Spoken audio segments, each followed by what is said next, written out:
Hi കൂട്ടുകാരെ, സുഖമായിരിക്കുന്നു. ഇന്ന് നല്ലൊരു എള്ളുണ്ടയുടെ റെസിപ്പിയാണ് ചെയ്യാൻ പോകുന്നത്. എള്ള് നന്നായിട്ട് കഴുകി തോർത്തിയതിന് ശേഷം ചുവട് കട്ടിയുള്ള പാത്രത്തിൽ ഇതുപോലെ നന്നായിട്ട് വറുത്തെടുക്കുക. ഞാൻ കുറച്ച് വെളുത്ത എള്ളും കൂടെ ചേർത്തിട്ടുണ്ട്. ഇതിൽ ചെറുതായിട്ട് പൊട്ടി തുടങ്ങുമ്പോൾ നമുക്ക് പൊട്ടുകടലയും കൂടെ ഇട്ട് കൊടുക്കാം. അത് കുറച്ച് ഞാൻ ഇട്ടിട്ടുള്ളൂ.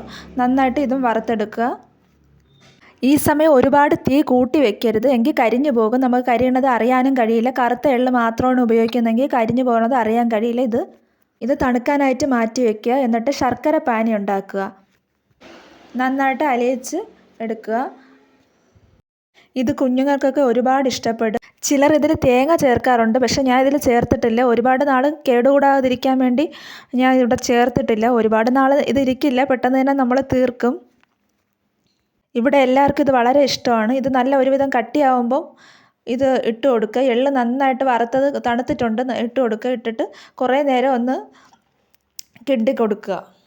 ഇത് ചെറിയ ചൂടിൽ തന്നെ നമ്മൾ ഉണ്ട പിടിച്ചില്ലെങ്കിൽ പിന്നെ അത് ഉണ്ട പിടിക്കാൻ ഭയങ്കര പാടായിരിക്കും. എനിക്ക് പിന്നെ നല്ല ചൂടായതുകൊണ്ട് എനിക്ക് അധികം ഉണ്ട പിടിക്കാൻ പറ്റിയില്ല. കുറച്ച് തണുത്തിട്ടാണ് ഞാൻ ചെയ്തത്. ഇത് ഒരുവിധം കട്ടിയായിട്ട് തുടങ്ങിയിട്ടുണ്ട്. ഇനി തീ ഓഫ് ചെയ്യാം. ഇതിൽ വേണമെങ്കിൽ നിങ്ങൾക്ക് കപ്പലണ്ടിയൊക്കെ ചേർക്കാം. ഇഷ്ടമുള്ള നട്ട്സൊക്കെ ചേർക്കുന്നത് കൊള്ളാം. അങ്ങനെ ഞാൻ കൈയെല്ലാം ഒരുവിധം പൊള്ളി ഞാനിവിടെ ഉണ്ട പിടിപ്പിച്ച് വെച്ചിട്ടുണ്ട്. നിങ്ങളെല്ലാവരും ഇത് ട്രൈ ചെയ്യണം. വളരെ സ്വാദിഷ്ടമായിട്ടുള്ള എള്ളുണ്ട തയ്യാർ. പുറത്തുനിന്ന് വാങ്ങുന്നതിനേക്കാൾ നമ്മൾ കഴുകി ഉണ്ടാക്കുന്നതാകുമ്പം കുറച്ചുകൂടെ സുരക്ഷിതമായിട്ട് നമുക്ക് കഴിക്കാൻ പറ്റും.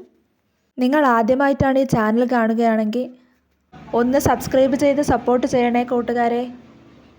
നിങ്ങൾ തീർച്ചയായും ഇത് ഉണ്ടാക്കി നോക്കണം. വളരെ ടേസ്റ്റാണ്. ഇനി അടുത്ത വീഡിയോയിൽ പുതിയ റെസിപ്പിയുമായി കാണാം. Bye bye. പിന്നെ ഈ കർക്കിടകത്തിൽ നിങ്ങളുടെ വീട്ടിൽ എന്താ സ്പെഷ്യൽ?